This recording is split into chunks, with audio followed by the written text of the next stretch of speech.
দেখবেন অনেকে চাঁদা দেন না বিভিন্ন জায়গায়। অনেক মানুষ দেখবেন, অনেক সমাজের বড় বড় ধনী মানুষ, তারাও কি করে বিভিন্ন জায়গায় চাঁদা দেয়, এমনকি হিন্দুদেরকেও দেয়। তাহলে আল্লাহ তো বলেন ইন্নাল্লাহা আশতারা মিনাল মুমিনিনা আনফুসাহুম ওয়া আমওয়ালাহুম, তার সব মাল আমি কিনে নিয়েছি, বিনিময়ে জান্নাত আল্লাহর জন্য ব্যয় করতে হবে। এখন হিন্দুদেরকে দিনই এটাকে আল্লাহ তাআলার জন্য কি ব্যয় করা হচ্ছে কিনা খেয়াল করেন। হিন্দুদেরকে আপনি তখনই আপনার সম্পদ দিতে পারবেন, দেখবেন যখন কোনো হিন্দু, বৌদ্ধ, খ্রিস্টান যত বিধর্মী আছে, সব বিধর্মী যদি তাদের হালতটা এমন হয় যে তারা খাবার গ্রহণ করতে পারতেছে না, ক্ষুধায় ছটফট করতেছে, ক্ষুধায়ের কারণে খাবারের জন্য আপনি আপনার সম্পদ যদি মানুষ হিসেবে, যেহেতু শ্রেষ্ঠ মাখলুকাত, মানুষ হিসেবে দেন, সওয়াব আছে। হিন্দু তার সন্তান পড়ালেখা করতে পারতেছে না, এই জন্য দেন, সওয়াব আছে।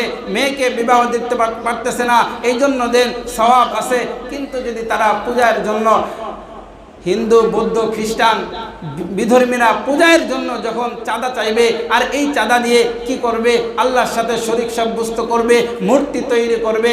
আর এই মূর্তিটা হচ্ছে, মূর্তি দিয়েই তারা কি করে, আল্লাহর সাথে শরীক সাব্যস্ত করে। নবী বলেন এটা সম্পূর্ণ হারাম।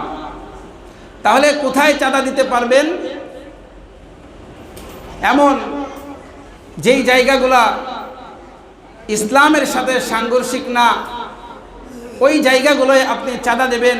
পূজার জন্য বিধর্মীরা যখন আমাদের কাছে চাঁদা চাইবে, এই চাঁদাগুলো দেওয়া, আপনি আপনার টাকাগুলো এমন জায়গায় ব্যয় করতেছেন যে যেই জায়গাগুলোতে আল্লাহ তাআলার সাথে শরীক করা হচ্ছে। তাহলে এই টাকাকে আল্লাহর জন্য ব্যয় করা হলো?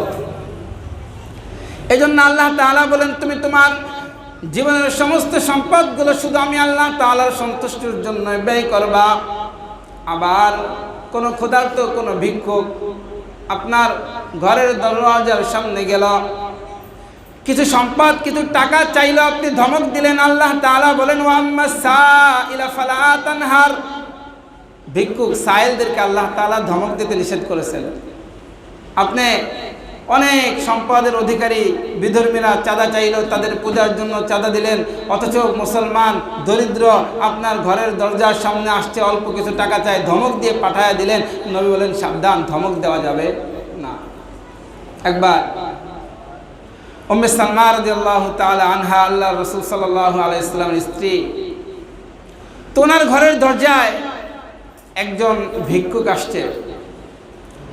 তো আসার পরে বলতেছেন কিছু খাবার দাও। আল্লাহর নবীর স্ত্রী উম্মে সালমা রাদিয়াল্লাহু তাআলা আনহা, তিনি চিন্তায় পড়ে গেলেন যে খাবার তো ভিক্ষুক চাইতেছে, আমার ঘরে কয়েক টুকরা গোশতের কয়েক টুকরা আছে, আর এই গোশতগুলো আমি তো নবীর জন্য রেখে দিয়েছি। নবী যখন ঘরের মধ্যে আসবেন, খাবার চাইবেন, আমি তখন এই খাবারগুলো দেব। এই খাবার ছাড়া তো আর কোনো খাবার নাই, এটা তো শুধুমাত্র নবীর জন্যই রেখে দিয়েছি। এখন তো সাইল আসছে, দেওয়ার মতো তো কিছু নাই। আল্লাহর নবীর স্ত্রী উম্মে সালমা রাদিয়াল্লাহু তাআলা আনহা, তিনি বলে দিলেন দেওয়ার মতো কিছু নাই, ফেরায়া দিলেন। কিছুক্ষণ পর নবী মুহাম্মদুর রাসূলুল্লাহ সাল্লাল্লাহু আলাইহি ওয়াসাল্লাম ঘরের মধ্যে তাশরিফ আনলেন। স্ত্রীকে বললেন, উম্মে সালমা, যদি তোমার ঘরে খাবার কিছু থাকে দাও। এবার আল্লাহর নবীর স্ত্রী উম্মে সালমা রাদিয়াল্লাহু তাআলা আনহা ওই যে কিছু গোশতের টুকরা ছিল, এইগুলো আনার জন্য যেখানে রেখেছিলেন ওইখানে গেলেন। ওই পাত্রের মধ্যে তিনি তাকান, আর দেখে এই গোশতের টুকরাগুলো পাথরে পরিণত হয়ে গেছে। এবার উম্মে সালমা রাদিয়াল্লাহু তাআলা আনহা নবীর কাছে গেলেন, যাওয়ার পর বলতেছে, ইয়া রাসূলুল্লাহ, ইয়া হাবিবাল্লাহ, আমি আপনার জন্য গোশতের কয়েক টুকরা রেখেছিলাম, আপনি যখন ঘরের মধ্যে আসবেন আমি ওই গোশতের টুকরাগুলো আপনার সামনে দিব, এই জন্য আমি রেখে দিয়েছিলাম। আর আপনি যখন আসলেন, খাবার চাইলেন, আমি ওই খাবারগুলো যখন আনতে গেলাম, দেখি সেটা পাথরে পরিণত হয়ে গেছে। এবার আল্লাহর নবী উম্মে সালমা রাদিয়াল্লাহু তাআলা আনহাকে জিজ্ঞেস করতেছে, তোমার ঘরে কি এমন কোনো ব্যক্তি এসেছিল, কোনো সাইল কি এসেছিল যে আল্লাহর নামে খাবার চেয়েছিল? উম্মে সালমা রাদিয়াল্লাহু তাআলা আনহা বললেন, হ্যাঁ, কিছুক্ষণ আগেই তো একজন সাইল এসেছিল, খাবার আল্লাহর নামে খাবার চেয়েছিল, আমি দিই নাই। আল্লাহর নামে চেয়েছিল, আমি দিই নাই। আল্লাহর নবী বললেন, এটা আল্লাহ তাআলার অনেক বড় শুকরিয়া আদায় করতেছি যে এই গোশতের টুকরাগুলো যদি আমি খাইতাম তাহলে এটা আমার পেটের মধ্যেই পাথরে পরিণত হয়ে যেত। কারণ আল্লাহর নামে একজন ক্ষুধার্ত ব্যক্তি তোমার কাছে চাইলো আর তুমি দিলে না।